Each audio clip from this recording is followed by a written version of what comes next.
All right, get ready. We're going to be diving into quantum flight systems today. Wow, that sounds pretty futuristic. Yeah, it does kind of sound like something straight out of Star Trek, right? Yeah, a little bit. But from what I've seen in all the notes and articles, you're really interested in like the possible science behind it all Definitely. and comparing it to how we fly now Yeah. and getting a taste of this whole quantum world. So, It's pretty amazing stuff. yeah, it is. Let's get started. Sounds good. Before we jump into all the quantum stuff, let's just ground ourselves a bit with how, like, conventional flight works. Oh, yeah. Good idea. You're probably already familiar with this, but Yeah. it really helps to, like, see the contrast, you know? Yeah, definitely. So think about a plane. Okay. It flies because of aerodynamics. Right. It's all about lift, drag, thrust, and weight. Oh, yeah, working together. All working together. Right. The classic four forces of flight. Yeah. Lift is what pushes against gravity, Boy. which is created by the wings, you know, Yep. as they cut through the air. Exactly. Thrust pushes the plane forward. Right. Thanks to those big, powerful engines. Right. Drag is like air resistance, trying to slow things down. Yeah. And weight, well, That's just good old gravity. yeah, doing its thing. Exactly. So for a plane to take off Uh-huh. and stay in the air, Yeah. the lift needs to be stronger than the weight pulling it down. Okay. And the thrust has to overcome the drag. Got it. So quantum flight systems, at least in theory, propose a completely different way of achieving flight. Really? It doesn't rely on these principles at all. Oh, okay. So that's where things get really interesting. Right. How can something fly using quantum mechanics? Well, That sounds almost impossible. it's definitely still in the very, very early stages Okay. of theoretical development. Gotcha. But what's so exciting is the possibility of using these quantum effects. Yeah. Some of which seem to, like, defy gravity. Whoa, defy gravity. Yeah. You have my attention. As we experience it every day. Where do we even begin to unpack this? So it all starts with superconductivity, Okay. specifically something called the Meissner effect. Superconductivity. That rings a bell. Yeah. Isn't that when some materials have zero electrical resistance That's it. at like super low temperatures? Yes, Like electricity just flows through without any loss. you got it. Yeah. But it's not just about, like, better wires or anything. Okay. It's the zero resistance that leads to some mind-blowing effects. And one of them being this Meissner effect, which is crucial to this whole idea of quantum flight. All right, so what exactly is the Meissner effect, Yeah. and how does it tie into all of this? Okay, so imagine a magnet Yeah. levitating above a superconductor. Right. That's the Meissner effect in action. Whoa. Essentially, what's happening is the superconductor expels Uh-huh. any magnetic field Okay. from its interior. So it's like it's creating So, yeah, it's Yeah. like it's creating its own magnetic field. That's pushing away the external one, the external one, yeah. causing the magnet to float. Causing the magnet to float. So the superconductor is basically like, nope, no magnetic fields allowed here, Right. and pushes the magnet away. Exactly. That's pretty wild. So does that mean we could, like, use this repulsion against the Earth's magnetic field Oh, that's interesting. to achieve flight? That's an interesting thought. And while that image of a vehicle repelling against Earth's magnetic field is pretty tempting, Yeah. it's not quite how quantum flight is currently being explored. Wait, so the levitating magnet isn't the key here. Right. Then what is? Think of the Meissner effect as just like the tip of the iceberg. Oh, okay. To really grasp quantum flight, we need to go deeper into the quantum world. Okay. And that means talking about something called flux pinning. Flux pinning. Okay, I'm all ears. All right. So to understand flux pinning, we first need to talk about type 2 superconductors. Okay. Unlike type I, which completely expel magnetic fields, type 2 superconductors allow magnetic fields to penetrate Oh, okay. in these quantized units called fluxons. Okay, so these magnetic fields or fluxons are getting into the superconductor, Yeah, but in a very specific, controlled way. in a very specific way, yep. What happens then? Okay, so here's where it gets really interesting. Okay. These fluxons can actually get, like, pinned, yeah, to tiny imperfections within the structure of the superconductor. Oh, wow. Think of it like snags in a fabric, Uh-huh. only on a microscopic scale. Oh, okay, so we've got these tiny magnetic fields getting stuck Yep. inside the superconductor. Exactly. What does that do? This pinning, called flux pinning, essentially locks the superconductor in a fixed 3D position relative to the magnetic field. So this is not just ordinary magnetism. This is a quantum phenomenon. And I get this. It works even if you flip the superconductor upside down. Hold on. So we have a superconductor seemingly defying gravity. Yeah. Locked in a specific position. Even upside down. Even upside down. All thanks to these tracked fluxons. That's right. This is mind-blowing stuff. It truly is. And this incredible phenomenon, is this the foundation of what we're talking about? Quantum flight? This is it, yeah. The very foundation. Okay, so we've got this amazing property of flux pinning, defying gravity, locking in 3D space. Yeah. But how does this translate to something actually flying? That's the big question. Are we talking about, like, planes made of superconductors somehow pinned to Earth's magnetic field? That's a great question, and it's a common misconception. It's not about simply repelling against the Earth's magnetic field. The real key to quantum flight is finding ways to, like, manipulate these quantum effects to generate forces in completely new ways. So we can figure out how to manipulate those forces. Yeah. We could potentially have a whole new way of flying. Potentially, yes. No more jet engines. Yeah. No more aerodynamics as we know it. Right. But we need to be realistic here. Research on quantum flight is incredibly early stage. There are huge challenges to overcome before we see anything even close to a real quantum flight system. Well, even if we're not booking tickets for quantum-powered flights anytime soon, the possibilities are mind-boggling. I know, right? From the familiar principles of aerodynamics to these mind-bending quantum effects that could revolutionize how we think about flight. What an incredible journey. It really is. And it really just highlights the potential that lies within the quantum world. Absolutely. I mean, if a scientist can unlock the secrets of manipulating quantum forces for something like flight, who knows what other seemingly impossible technologies might become possible? That is the question, isn't it? It is. All right, we've covered a lot of ground today already, from those fundamentals of flight to the intricate quantum world of superconductivity and flux pinning. Yeah. But we're just getting started. Exactly. Welcome back. We're continuing our deep dive into quantum flight systems. Yeah. Last time, we explored the basics of conventional flight and got a little taste of that fascinating world of superconductivity and flux pinning. Yeah, hopefully it wasn't too overwhelming. I have to admit, my mind is still kind of blown by that whole flux pinning thing. It's amazing how those superconductors can just, like, defy gravity. It's pretty wild stuff, right? Yeah. But you mentioned that these materials are engineered. It's not something you just dig up, right? Right. Superconducting materials aren't found naturally. So how are they made? They're created by, well, it's like a very precise process. It's all about engineering, the composition, and structure of certain materials. So it's like baking a very precise high-tech cake.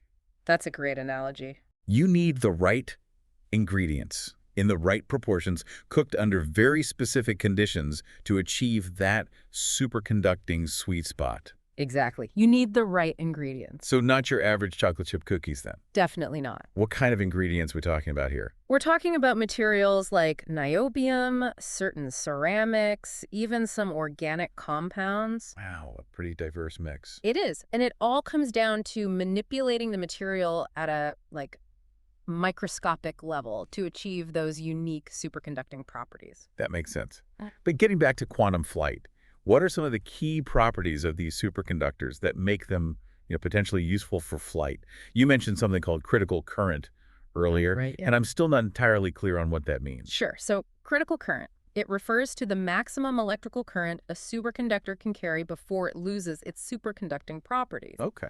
Think of it like a highway. With a speed limit. If you go too fast, you lose control. Same with a superconductor. If you exceed that critical current, it basically reverts back to a normal conductor, It loses its special abilities. Exactly. So a higher critical current basically means a more robust superconductor, right? You got it. But how does this relate to quantum flight? This is where it gets really exciting. For quantum flight, we'd need materials with incredibly high critical currents. Oh. Because the strength of those quantum effects we're interested in, like flux pinning, Yeah. is directly related to that critical current. So the higher the current it can handle, Yeah. the stronger those effects become. Exactly. And potentially the greater the forces we can manipulate. Exactly. We're essentially trying to create like a superconductor. To really harness these quantum forces for flight. I love it, but I'm still struggling to picture how those forces, which seem to like lock things in place, can actually make something move. How do we go from a superconductor stuck in one position to one soaring through the air? That's the core challenge, and it's where the theoretical physics gets, well, really complex. Okay. We know that these quantum effects, like flux pinning, allow for precise positioning and levitation of these superconducting materials. Right. But translating that into controlled movement, creating thrust or lift for actual flight, that's a whole other ballgame. Sounds like a huge leap. Going from a stationary superconductor to one zipping through the sky.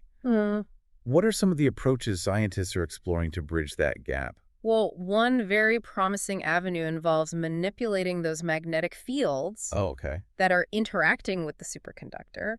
Remember, these magnetic fields are what create those fluxons. Right. Those tiny magnetic fields getting stuck. Exactly. Those get pinned. In those imperfections. Yep. And create those locking forces. So are you saying we could manipulate those magnetic fields to, like, create movement? Exactly. If we can precisely control. The shape, the strength, the orientation of those magnetic fields. We might be able to influence those forces acting on the superconductor.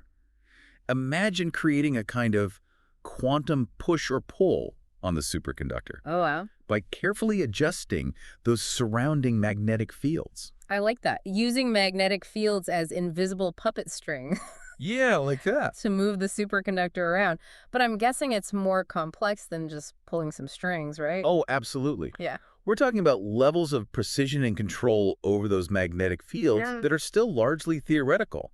And it's not just about those external magnetic fields either. Okay. The internal properties of the superconductor itself are just as important. And this is where the concept of engineering materials with specific properties, tailored for quantum flight, comes in. So it's like designing a superconductor with specific instructions on how to respond to these magnetic fields. You got it. It's all about tailoring the properties of the superconductor. So we're not just looking for any superconductor. We need one that's, like, highly responsive. Yes. To these magnetic puppet strings. Exactly. It's about making sure the superconductor is not only robust with high critical currents, but also incredibly sensitive and responsive. To those external magnetic fields. Exactly. So it sounds like material science is going to play a huge role. It's crucial. In making quantum flight a reality. We need those scientists who can create these specific designer superconductors. Exactly. And it's not just about finding the right materials, it's about understanding how those materials interact with magnetic fields. Yeah. At the quantum level. Wow, that's a lot to consider. It is. And this requires a lot of collaboration between physicists, material scientists, engineers,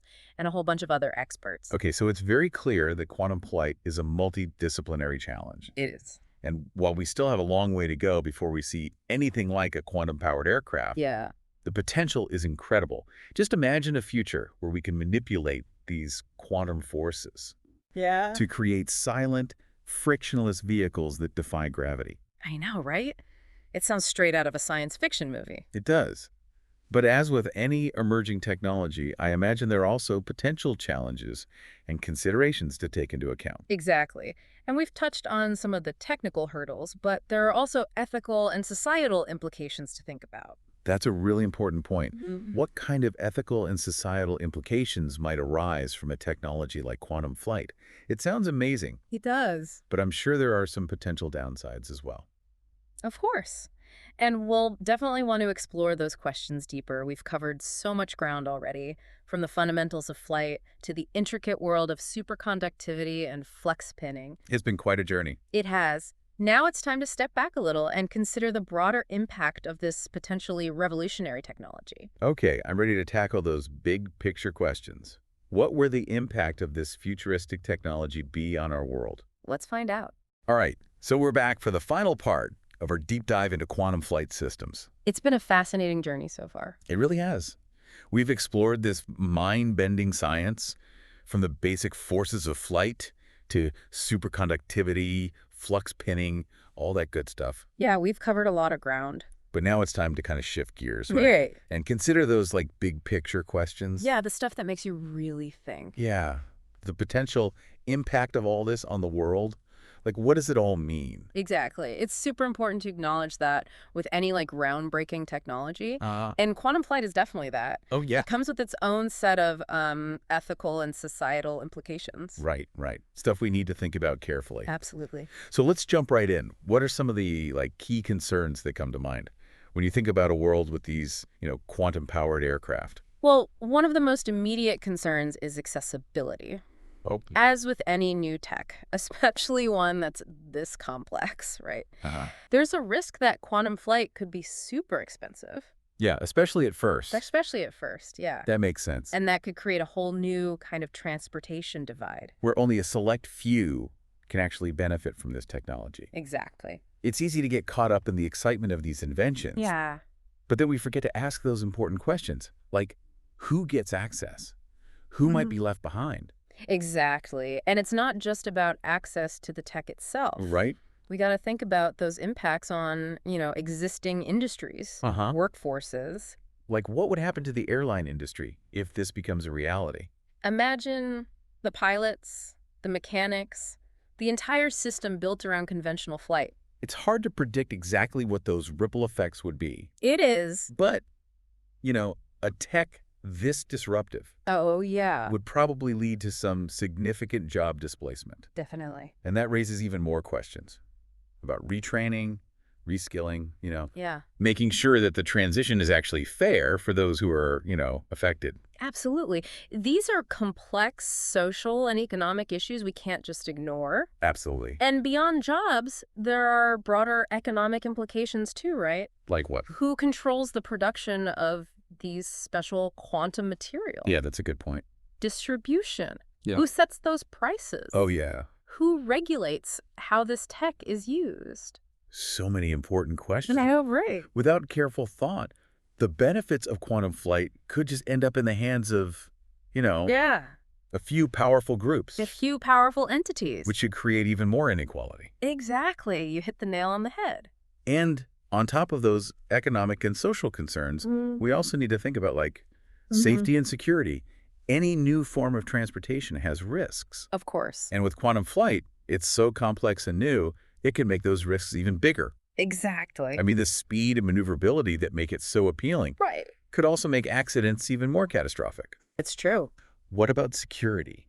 Yes. Could this technology be misused, for espionage, attacks? How do we even prevent that? These are some tough questions we have to grapple with. Yeah. It seems that the potential benefits of quantum flight are incredible. Oh, yeah.